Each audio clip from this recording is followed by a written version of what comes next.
Saudara-saudara yang dikasihi oleh Tuhan, marilah kita berdoa.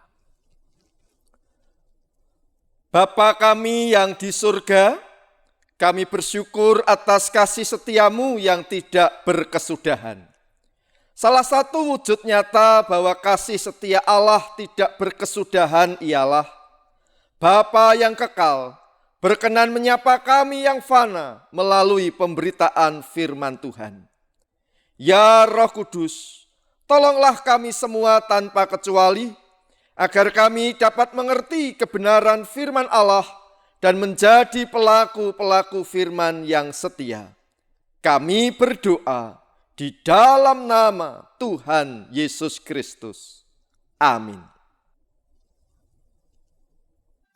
Bacaan pertama dari Yesaya 44 ayat 6-8. Beginilah firman Tuhan, Raja dan Penebus Israel, Tuhan semesta alam. Akulah yang terdahulu dan akulah yang terkemudian. Tidak ada Allah lain selain daripadaku. Siapakah seperti aku? Biarlah ia menyerukannya. Biarlah ia memberitahukannya dan membentangkannya kepadaku. Siapakah yang mengabarkan dari dahulu kala hal-hal yang akan datang? Apa yang akan tiba, biarlah mereka memberitahukannya kepada kami. Janganlah gentar dan janganlah takut, sebab memang dari dahulu telah kukabarkan dan kuberitahukan hal itu kepadamu. Kamulah saksi-saksiku. Adakah Allah selain daripadaku? Tidak ada gunung batu yang lain. Tidak ada kukenal. Demikianlah sabda Tuhan. Syukur kepada Allah.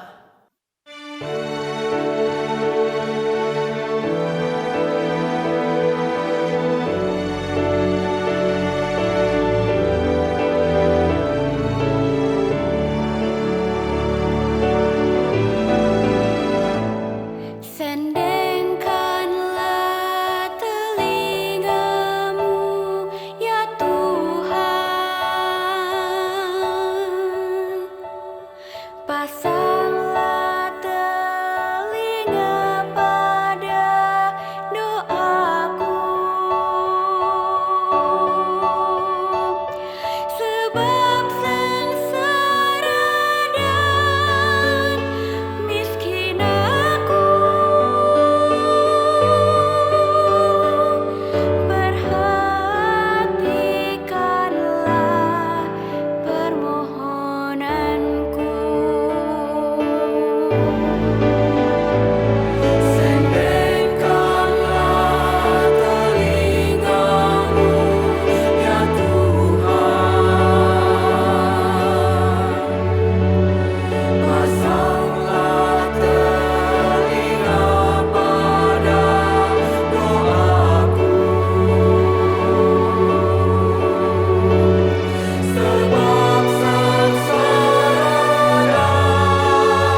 Bacaan kedua dari surat Roma pasal 8 ayat 12 sampai 25. Jadi saudara-saudara, kita adalah orang berhutang, tetapi bukan kepada daging, supaya hidup menurut daging. Sebab jika kamu hidup menurut daging, kamu akan mati. Tetapi jika oleh roh kamu mematikan perbuatan-perbuatan tubuhmu, kamu akan hidup. Semua orang yang dipimpin roh Allah adalah anak Allah. Sebab kamu tidak menerima roh perbudakan yang membuat kamu menjadi takut lagi. Tetapi kamu telah menerima roh yang menjadikan kamu anak Allah. Oleh roh itu kita berseru, ya Aba, ya Bapa. Roh itu bersaksi bersama-sama dengan roh kita, bahwa kita adalah anak-anak Allah. Dan jika kita adalah anak, maka kita juga adalah ahli waris. Maksudnya orang-orang yang berhak menerima janji-janji Allah, yang akan menerimanya bersama-sama dengan Kristus, yaitu jika kita menderita bersama-sama dengan Dia, supaya kita juga dipermuliakan bersama-sama dengan Dia. Sebab aku yakin bahwa penderitaan zaman sekarang ini tidak dapat dibandingkan dengan kemuliaan yang akan dinyatakan kepada kita.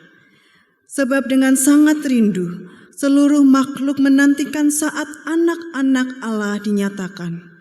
Karena seluruh makhluk telah ditaklukkan kepada kesia-siaan, bukan oleh kehendaknya sendiri, tetapi oleh kehendak Dia yang telah menaklukkannya. Tetapi dalam pengharapan karena makhluk itu sendiri juga akan dimerdekakan dari perbudakan kebinasaan dan masuk ke dalam kemerdekaan kemuliaan anak-anak Allah. Sebab kita tahu bahwa sampai sekarang segala makhluk sama-sama mengeluh dan sama-sama merasa sakit bersalin. Dan bukan hanya mereka saja, tetapi kita yang telah menerima karunia sulung roh, kita juga mengeluh dalam hati kita sambil menantikan pengangkatan sebagai anak, yaitu pembebasan tubuh kita. Sebab kita diselamatkan dalam pengharapan. Tetapi pengharapan yang dilihat bukan pengharapan lagi. Sebab bagaimana orang masih mengharapkan apa yang dilihatnya. Tetapi jika kita mengharapkan apa yang tidak kita lihat, kita menantikan yang dan tekun dengan tekun. Demikian sabda Tuhan. Syukur kepada Allah. Bacaan diambil dari kitab Injil Tuhan Yesus Kristus menurut Matius pasal 13 ayat 24 sampai 30, dilanjutkan ayat 36 sampai 43. Inilah Injil Tuhan bagi kita sekalian. Yesus membentangkan suatu perumpamaan lain lagi kepada mereka, katanya, hal kerajaan surga itu seumpama orang yang menaburkan benih yang baik di ladangnya. Tetapi pada waktu semua orang tidur, datanglah musuhnya menaburkan benih lalang di antara gandum itu, lalu pergi. Ketika gandum itu tumbuh dan mulai berbulir, nampak jugalah lalang itu. Maka datanglah hamba-hamba tuan ladang itu kepadanya dan berkata, Tuan, bukankah benih baik yang Tuan taburkan di ladang Tuan? Dari manakah lalang itu? Jawab tuan itu, seorang musuh yang melakukannya. Lalu berkatalah hamba-hamba itu kepadanya, jadi, maukah Tuan supaya kami pergi mencabut lalang itu? Tetapi ia berkata, jangan, sebab mungkin gandum itu ikut tercabut pada waktu kamu mencabut lalang itu. Biarkanlah keduanya tumbuh bersama sampai waktu menuai. Pada waktu itu aku akan berkata kepada para penuai, kumpulkanlah dahulu lalang itu, dan ikatlah berkas-berkas untuk dibakar. Kemudian kumpulkanlah gandum itu ke dalam lumbungku. Ayat 36. Maka Yesus pun meninggalkan orang banyak itu lalu pulang. Murid-muridnya datang dan berkata kepadanya, jelaskanlah kepada kami perumpamaan tentang lalang di ladang itu. Ia menjawab katanya, orang yang menaburkan benih baik ialah anak manusia. Ladang ialah dunia. Benih yang baik itu anak-anak kerajaan dan lalang anak-anak si jahat. Musuh yang menaburkan benih lalang ialah iblis. Waktu menuai ialah akhir zaman dan para penuai itu malaikat. Maka seperti lalang itu dikumpulkan dan dibakar dalam api. Demikian juga pada akhir zaman. Anak manusia akan menyuruh malaikat-malaikatnya. Dan mereka akan mengumpulkan segala sesuatu yang menyesatkan. Dan semua orang yang melakukan kejahatan dari dalam kerajaannya. Semuanya akan dicampakkan ke dalam dapur api. Di sanalah akan terdapat ratapan dan kertakan gigi. Pada waktu itulah orang-orang benar akan bercahaya seperti matahari dalam kerajaan Bapa mereka. Siapa bertelinga, hendaklah ia mendengar. Demikianlah Injil Yesus Kristus. Berbahagialah mereka yang mendengarkan firman Allah dan yang memeliharanya. Haleluya.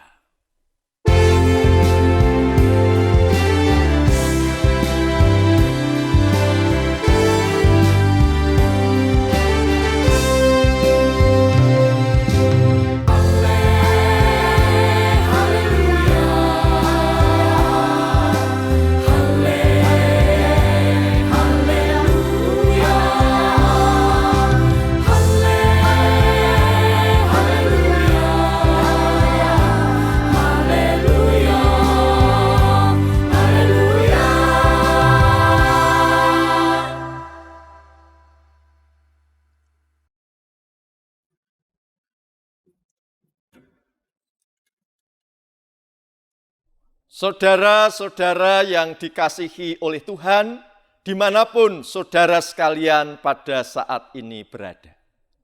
Suatu siang, ketika saya menjadi pendeta jemaat GKI Sokaraja di Kabupaten Banyumas, datanglah seorang remaja, dia masih SMA, mengungkapkan kepada saya keinginannya untuk belajar kekristenan dan menjadi anggota gereja. Apa alasannya? Karena menurut dia, orang-orang Kristen berpakaian bagus, memakai jam tangan, dan memiliki kendaraan pribadi. Ia ingin mengalami hal itu. Lalu saya mempersilahkan dia untuk hadir dalam kebaktian minggu di GKI Sokaraja. Supaya ia mengenal kekristenan dan mengevaluasi apakah pendapatnya itu tepat. Namun di hari Minggu yang terdekat, ia tidak hadir. Di hari-hari Minggu kemudian, ia pun tidak hadir. Sampai saya mutasi dari GKI Sokaraja ke GKI Jati Asih Bekasi. Saudara-saudara yang dikasihi oleh Tuhan, apakah kehidupan orang Kristen selalu menyenangkan? Mulus tanpa persoalan? Apakah kehidupan orang yang beriman kepada Allah selalu lancar? Apakah kenyataan yang dihadapi oleh orang beriman pasti sesuai dengan yang diharapkan? bangsa Israel merupakan keturunan Yakub dan Tuhan berkenan memilih Israel. Sehingga kitab Yesaya pasal 44 diawali dengan kalimat, "Tetapi sekarang dengarkanlah hai Yakub, hambaku, dan hai Israel yang kupilih."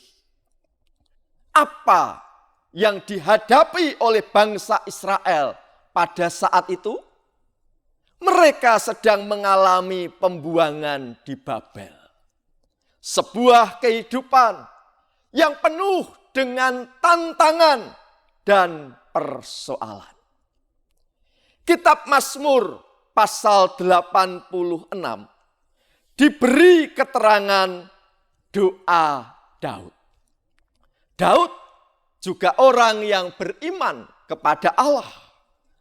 Namun Mazmur tersebut justru diawali dengan seruan permohonan kepada Tuhan. "Sendengkanlah telingamu ya Tuhan, jawablah aku, sebab sengsara dan miskin aku." Orang-orang yang beriman kepada Allah ternyata bisa juga mengalami kesengsaraan dan dalam kondisi yang miskin. Surat Roma pasal 8 menyatakan bahwa semua orang yang dipimpin Roh Allah adalah anak Allah. Sehingga oleh Roh Allah itu kita bisa berseru, "Ya Aba, ya Bapa." Hal itu menunjukkan bahwa ada relasi yang intim, yang akrab, yang mesra antara kita dengan Allah. Namun, ada konsekuensi yang diterima oleh anak-anak Allah, yaitu menderita bersama-sama dengan Kristus. Roma 8 ayat 17. Anak-anak Allah itu juga mengalami penderitaan. Sebab kita tahu bahwa sampai sekarang segala makhluk sama-sama mengeluh dan sama-sama merasa sakit bersalin. Dan bukan hanya mereka saja, tetapi kita yang telah menerima karunia sulung roh, kita juga mengeluh. Demikian pula dalam perumpamaan lalang di antara gandum. Ketika para hamba si Tuan bermaksud mencabut lalang-lalang yang tumbuh di antara tanaman gandum, maka si Tuan justru mencegahnya dan berkata, "Jangan. Sebab mungkin gandum itu ikut tercabut pada waktu kamu mencabut lalang itu. Biarkanlah keduanya tumbuh bersama sampai waktu menuai."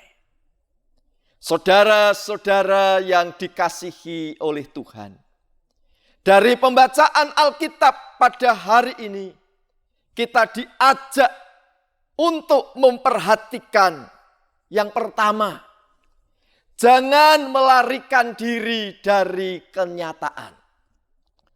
Tanaman gandum itu tumbuh di ladang.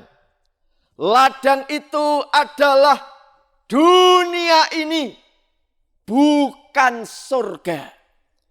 Kita diutus oleh Allah untuk berkiprah di dunia ini dengan segala persoalannya. Termasuk terkait dengan pertumbuhan, perkembangan, dan perlindungan anak. Sebagai bagian dari Indonesia yang sedang memperingati Hari Anak Nasional, marilah kita sebagai gereja menjadi komunitas yang ramah terhadap anak-anak. Hal kedua yang perlu kita perhatikan yaitu jangan terpancang kepada aku persoalanku, keluargaku, dan persoalan kami. Tetapi ingatlah bahwa ada Allah yang setia memberkati dan menyertai kita. Di tengah himpitan lalang, tanaman gandum itu diharapkan tetap bertumbuh dan menghasilkan bulir-bulir gandum yang bernas. Di tengah kesulitan hidup, kita dimampukan untuk bertumbuh dan berbuah karena Tuhan senantiasa menyertai kita. Yesaya 44 menyatakan firman Allah demikian. Akulah yang terdahulu dan akulah yang terkemudian. Tidak ada ilah lain selain aku. Janganlah gentar dan janganlah takut. Itulah yang membuat bangsa Israel tetap berkarya untuk memuliakan Allah, tetap menjadi berkat bagi sesama, walaupun sedang berada di dalam pembuangan. Di dalam Mazmur 86, pemazmur mengimani, tetapi Engkau ya Tuhan, Allah penyayang dan pengasih, panjang sabar, dan berlimpah kasih dan setia. Itulah yang membuat pemazmur tetap bersemangat dalam menjalani kehidupan ini. Si tuan yang mempunyai ladang itu bukanlah si tuan yang bodoh. Tanaman gandum itu dibiarkan untuk tumbuh bersama dengan lalang. Dia bukan tuan yang bodoh, bukan tuan yang kejam. Bagaikan orang tua yang mendampingi anak-anaknya untuk bertumbuh dan berkembang. Dalam rangka orang tua mendampingi anaknya untuk bisa berjalan sendiri, maka orang tua merelakan pemandangan anaknya merangkak. Anaknya belajar untuk berdiri, belajar berjalan, walaupun tertatih-tatih dan terjatuh. Orang tua tetap berjaga-jaga agar anaknya kalau toh jatuh tidak berakibat fatal bagi si anak. Itulah yang terjadi dengan kehidupan kita. Allah tetap menyertai kita, tetap melindungi kita, tetap memberkati kita, walaupun kita sedang menghadapi persoalan, tantangan, dan rintangan. Hal ketiga yang perlu kita perhatikan adalah ada pengharapan di dalam kehidupan ini. Maka seperti lalang itu dikumpulkan dan dibakar dalam api, demikian juga pada akhir zaman. Anak manusia akan menyuruh malaikat-malaikatnya, dan mereka akan mengumpulkan segala sesuatu yang menyesatkan dan semua orang yang melakukan kejahatan dari dalam kerajaannya. Semuanya itu akan dicampakkan ke dalam dapur api. Di sanalah akan terdapat ratapan dan kertakan gigi. Pada waktu itulah orang-orang benar akan bercahaya seperti matahari dalam kerajaan Bapa mereka. Saudara-saudara, pengharapan itulah yang membuat kita tetap bersemangat, tetap gigih berjuang, tekun berdoa, tetap berakar, bertumbuh, dan berbuah apapun persoalan yang sedang kita hadapi. Amin.